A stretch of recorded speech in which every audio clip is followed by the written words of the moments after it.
So mga guys, very congested talaga dito ngayon sa may San Antonio Church, sa may Forbes Park. Dahil nandito nga ililibing na ang may-ari ng Rustans, no? Condolence to the family. Alright, si Rustia Tantoco ang may-ari ng Rustans. Ayan, siya ay in just a while siya ay ililibing na. Alright. So may ramay tayo. So napakarami ang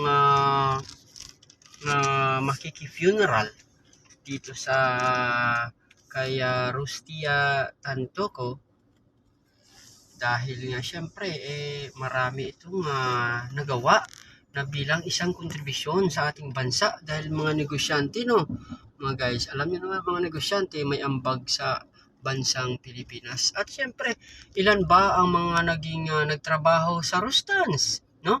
Millions of individual of employees ang mga nakapag was employed at Rustans. So Rustia Tantoco is the owner of Rustans. Alright. O si Rustans ang kanilang sasakyan, may kiramay din. Dahil ang big boss nila ay ililibing na mamaya, no? So tayo din dalamhati, makikidamay at sasama sa huling hantungan ni Rustia Tantoco. Alright. Nawala man siya, pero hindi natin makakalimutan ang kanyang ambag dahil marami siyang natulungan ating mga kababayan, nagtrabaho, nagkaroon ng magandang buhay, karoon ng pamilya. Ayan, dahil dahil sa kanyang negosyo, marami ang nakapagtrabaho, no? Alright. Ito, isang ambassador ito. Anong flag yan? Merong green, merong white, merong red, o baka Mexico yan. Kayo na bahala, o baka Spain yan, ha? Kayo na bahala kung anong klaseng flag yan. Basta nandito ambassador niya, na nandito rin sa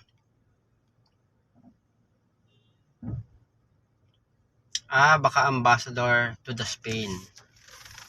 Baka taga dito yan sa Pilipinas pero ambassador sa ibang bansa, no? Pwede rin, diba? Tapos ito yung sasakyan.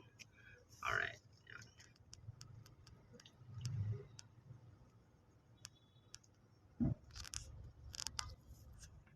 Nasa Sanctuary de San Antonio Parish Church tayo ngayon.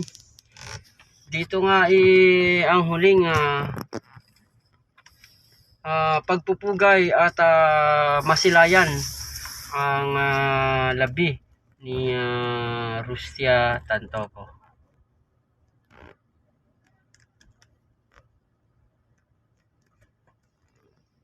Dami sasakyan, ano? Dami, ano? Andyan yung asan ng mga barricades niya. Asan ang mga barricades niya?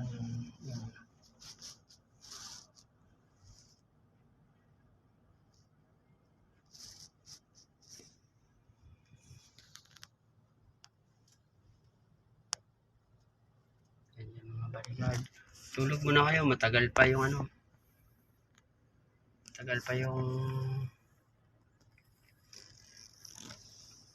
convoy. Ayaga mo dyan.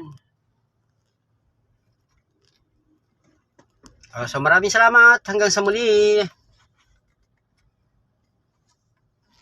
Sanctuary de San Antonio, Forbes Park, Mari City, Philippines. Lalabas na ba yan? San Antonio, Sanctuary de San Antonio, Forbes Park.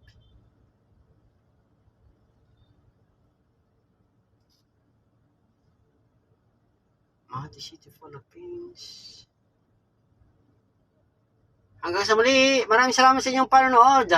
Have a great idea to everyone that Rustia Tantoco is the last day of to view in her funeral on this day. Alright?